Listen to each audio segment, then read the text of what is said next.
دوستو ایک مولوی صاحب تھے جو اپنی بیگم کے ساتھ بڑی ہنسی خوشی اپنی زندگی بسر کر رہے تھے۔ ایک دن مولوی صاحب نے اپنی بیگم سے سوال کیا کہ بیگم صاحبہ آج مجھے کوئی ایسی دل کی بات تو بتاؤ جو اس سے پہلے آج تک آپ نے کبھی بھی میرے ساتھ نہیں کی ہو۔ بیگم صاحبہ کہنے لگی کہ آپ نے دل کی بات آج پوچھی لی ہے تو ذرا سنیے۔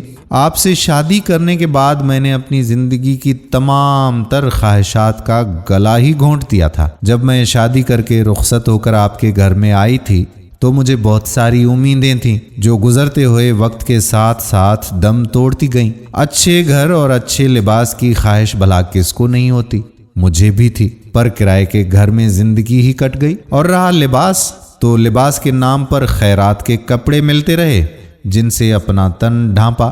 بیگم صاحبہ کی یہ باتیں سن کر مولوی صاحب تھوڑے سے خفا ہوئے اور کافی دیر تک بیگم کے چہرے کو یوں ہی ٹکٹکی باندھ کر دیکھتے رہے۔ چارپائی سے اب اٹھے اور کہنے لگے کہ بیگم مانا کہ میں نے آج تک دنیا کی کوئی دولت نہیں کمائی، پر اللہ رب العزت نے مجھے جو عزت بخشی ہے وہ کسی بھی خزانے سے کم نہیں ہے۔ بیگم نے جواب دیا کہ مولوی صاحب بھلا ایسی عزت کا بھی کیا کرنا جس سے پیٹ بھی نہ بھرے اور نہ ہی اپنے تن کو ڈھانپا جا سکے۔ اس طرح سے من مارنے اور جینے کی اب عادت ہوئی ہے۔ بیگم کسی بھی صورت اپنے میاں سے متفق ہی نہ ہوئی۔ مولوی صاحب بیچارے کہنے لگے کہ بات سنو، اللہ تبارک و تعالیٰ نے رزق دینے کا وعدہ کر رکھا ہے اور وہ کبھی بھی وعدہ خلافی نہیں کرتا۔ اللہ نے یہ جو ہاتھ پاؤں دیے ہیں نا، ان کا استعمال کرنے سے ساری بنیادی ضرورتیں پوری ہو سکتی ہیں۔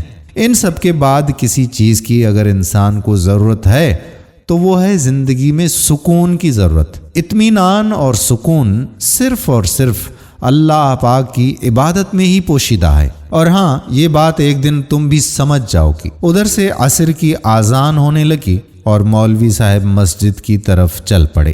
کافی دیر ہو گئی، مولوی صاحب گھر واپس نہیں لوٹے۔ بیگم کو پریشانی لاحق ہوئی کہ اس سے پہلے تو مولوی صاحب اتنا ٹائم باہر نہیں رہتے۔ محلے کے بچوں کو بلایا، ان سے پوچھا کہ مولوی صاحب کو آپ نے دیکھا، پر کہیں سے بھی مولوی صاحب کا انہیں پتہ ہی نہیں چلا۔ وہ پریشان اپنے گھر میں بیٹھی رہی۔ آدھی رات کے قریب مولوی صاحب کی لاش کو ان کے گھر پہنچا دیا گیا۔ پتہ چلا کہ مسجد جاتے وقت ان کو سڑک پر کسی گاڑی نے ٹکر مار دی تھی۔ چند اجنبی لوگوں نے انہیں ہسپتال پہنچا دیا، لیکن وہ زخموں کے تاب نہ لا سکے اور چل بسے۔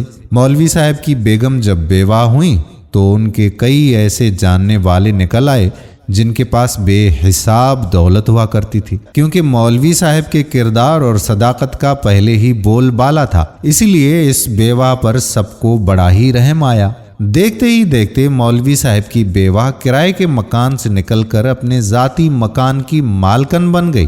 اب بیگم صاحبہ کے پاس گھر بھی تھا، اچھا خاصا لباس بھی تھا اور ان کی زندگی چند ہی دنوں میں بڑی سکون والی زندگی بن گئی تھی۔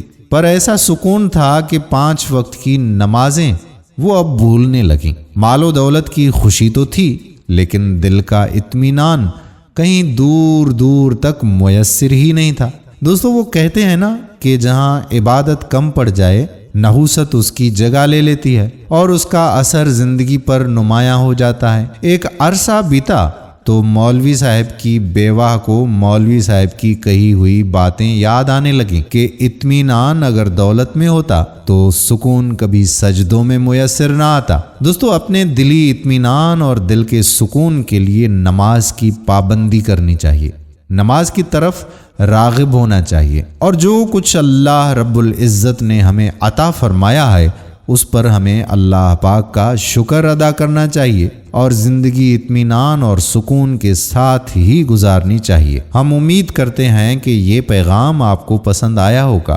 ویڈیو پسند آئی ہو تو شیئر بھی کر دیں۔ آنے والی ویڈیو تک آپ کا اپنا میزبان قادر بخش کلہوڑو آپ سے اجازت چاہتا ہے۔ اللہ حافظ۔